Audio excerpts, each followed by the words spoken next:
अभिषेक प्रजापति जी, सुबह उठकर सबसे पहले कौन से कार्य करने से घर में खुशहाली बढ़ती है? सवेरे उठें, सबसे पहले तो देखो 2-3 गिलास पानी पीना चाहिए। सवेरे उठो, सबसे पहले भगवान का स्मरण करो, पालथी मार के बिस्तर पे बैठ जाओ, भगवान का 2 मिनट चिंतन करो। श्रीमन नारायण चरणौ शरणम प्रपद्ये, श्रीमते नारायणाय नमः। भगवान का नाम जपो, ईश्वर का चिंतन करो और उसके बाद पानी पियो 2-3 गिलास, जितना तुम पी सको पी लो पानी। 10-20 कदम चल के फिर वॉशरूम में जाओ, क्रियाएं करो, नहाओ धो। उसके बाद स्नान करने, सबसे पहला काम सवेरे का स्नान। पानी पीने के बाद, पानी पीने से सवेरे पेट बिल्कुल साफ रहता है, बीमारियों की कम संभावनाएं रहती हैं। कई लोग सवेरे पानी नहीं पीते। सवेरे पानी न पीने से लोगों का पेट खराब रहता है। सवेरे तुमने पानी पिया नहीं, पेट की सफाई हुई नहीं, मल अंदर का अंदर पड़ा है, उसको जगह मिली नहीं निकलने की। क्या हुआ? पड़ा पड़ा सड़ने लगा तो रोग पैदा करने लगा और पेट खराब रहने लगा तो ब्लड प्रेशर तो हाई तो लो तो फलाना तो ढिमका। फिर डॉक्टरों के घर जाओ। 3 गिलास पानी काहे नहीं पी लेते? पानी पी लो सवेरे, जितना पीवे इतना पानी पी लो कि बाहर निकलने लगे पानी। ये योग की क्रियाएं। सवेरे का पानी अमृत। और भोजनांते विषम वारी, भोजन करने के तुरंत बाद पानी पियोगे तो जहर। आज जितने लोग मोटे हैं, इन्होंने जरूर यही गलती की है, भोजन किया और खूब पानी पी लिया, मोटे हो गए। इनको समझ नहीं है कि कब खाना है, कब नहीं खाना, कब पीना है, कब नहीं, क्या खाना क्या। भोजनांते विषम वारी लिखा है, भोजन के तुरंत बाद पिया हुआ पानी जहर है। क्या करता है पानी? पेट में जाता है। आपके पेट में एक आग होती है जिसे जठराग्नि कहते हैं, जो भोजन पचाती है ना, जिसे अमाशय भी कहते हैं।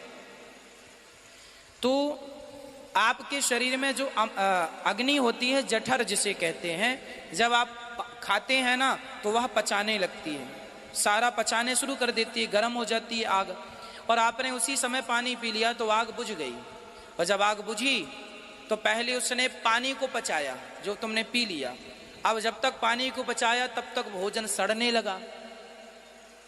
भोजन को क्या होता है, आपने सवेरे का भोजन शाम को सड़ जाता है गर्मियों में, दोपहर को दाल कई बार सड़ जाती है अधिक गर्मी के कारण। तो पेट में तुम्हारा कोई फ्रिज तो लगा नहीं है कि सब जाके फ्रिज में बंद हो गया।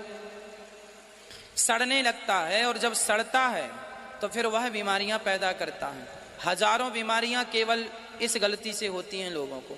इसलिए खूब खाओ, पानी 1 घंटे बाद पियो।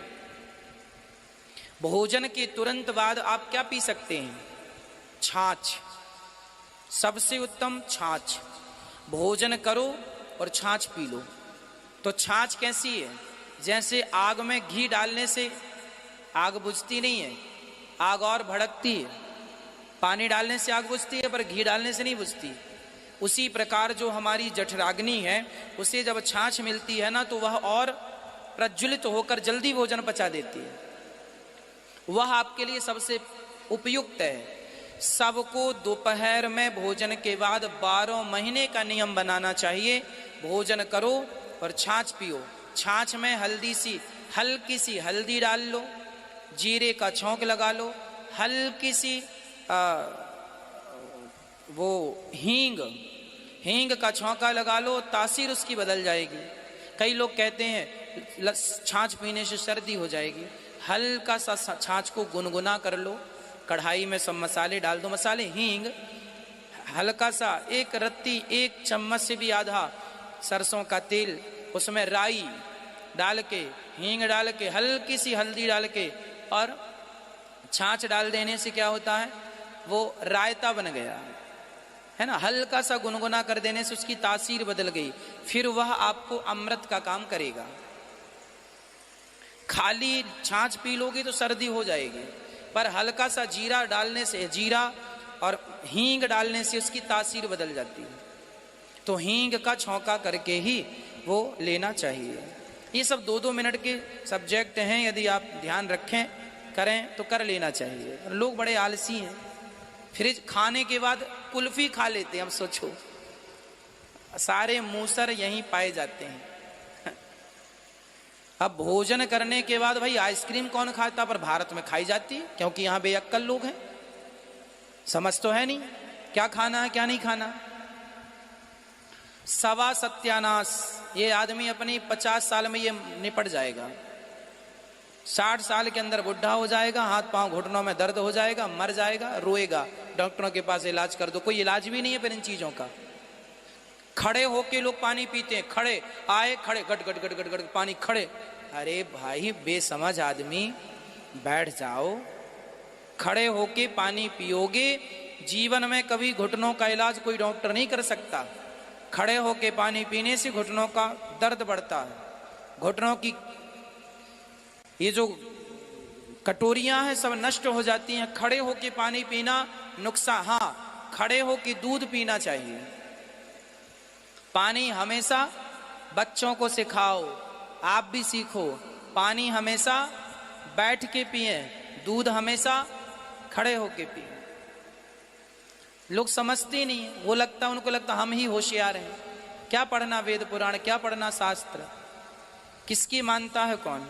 तो भाई अपने हिसाब से करते हैं तो फिर परिणाम भी मिलता है लोगों को। अब कई लोग कहते हैं घुटनों में दर्द है महाराज जी, डॉक्टरों के पास इलाज नहीं है। तुमने ही तो आग लगाई है।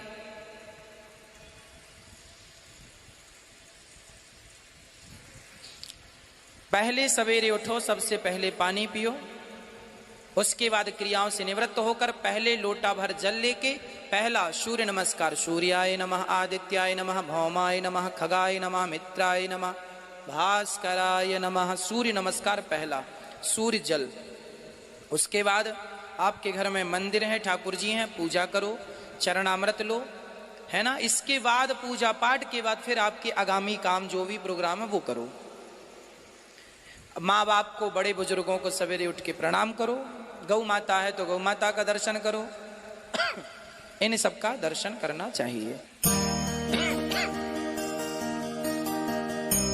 नेहा शर्मा जी, गुरु जी झूठ बोलने से कौन सा पाप लगता है और क्या सजा मिलती है। गिनिएगा, झूठ बोलना, निंदा करना, चुगली करना, मतलब वाणी से जितने पाप होते हैं, वाणी से क्या क्या पाप होते हैं, झूठ बोलना पाप, निंदा करना पाप, चुगली करना पाप, और भी वाणी से जो भी अभी मैं नहीं कह रहा हूं वो भी पाप होते होंगे। ये वाणी से जितने पाप होते हैं, इन पापों की सजा है वैतरणी नाम का नरक। वैतरणी नरक में क्या है, जो आपके शरीर में मावाद भर जाती है, फोड़ा होता है ना उसमें मावाद भर जाती है, मावाद की नदियां होती हैं, उससे वैतरणी कहे, उसमें डुबाया जाता है ना। जैसे मावाद पड़ जाए और फिर साफ सफाई ना करो तो वहां कीड़े पड़ जाते हैं, कहते हैं ना आदमी को, कई बार लोग गुस्से में कहते हैं कीड़े पड़ेंगे, है ना। तो ये जो घाव में कीड़े पड़ जाते हैं आदमियों को, जानवरों को, ये जो कीड़े होते हैं, ये जो कीड़े जहां हैं इसे वैतरणी नरक कहा जाता है। ये नरक है, वो कीड़े जो हैं वहां रह के वो गंदगी खा रहे हैं, वो नरक है। इसलिए इस नरक से बचने के लिए आप निंदा ना करें, चुगली ना करें, असत्य ना बोलें, और यदि बोला है तो गौदान करने मात्र से ही वैतरणी नाम के नरक को लोग पार कर लेते हैं। इसलिए गौदान जीवन में एक बार सबको करना चाहिए। वैतरणी के नरक के से पार जाने के लिए गौदान होता है। इसलिए हम आपसे बार बार यही तो कहते हैं, झूठ कपट में ना उलझा करो, कोई फायदा नहीं है। हम क्यों झूठ बोलें किसी के लिए, हमारा कितना फायदा हो जाएगा झूठ बोल के, ये बताओ। लाख मिल जाएगा, 10 लाख मिल जाएगा, वो 10 लाख चलेगा कितने दिन तक, पर वो झूठ आपको नरक ले जाएगा और बड़ा यातनाएं देगा। इसलिए झूठ बोल के पाप ना कमाओ, सच बोल के भूखे रह जाना तो अच्छा है, पर झूठ बोल के 56 भोग खा लेना अच्छा नहीं है।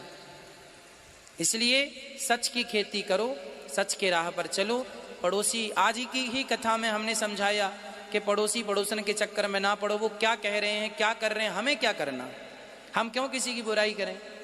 आजकल लोग जमाने की बुराई बहुत करते हैं, किसी को सुनने बस में अच्छा अच्छा, हाँ फिर बताओ, फिर क्या हुआ, लोग खोद खोद के पूछते हैं। बड़ा स्वाद मिलता है लोगों को निंदा करने में, बुराई करने में, बड़ा मजा आता है।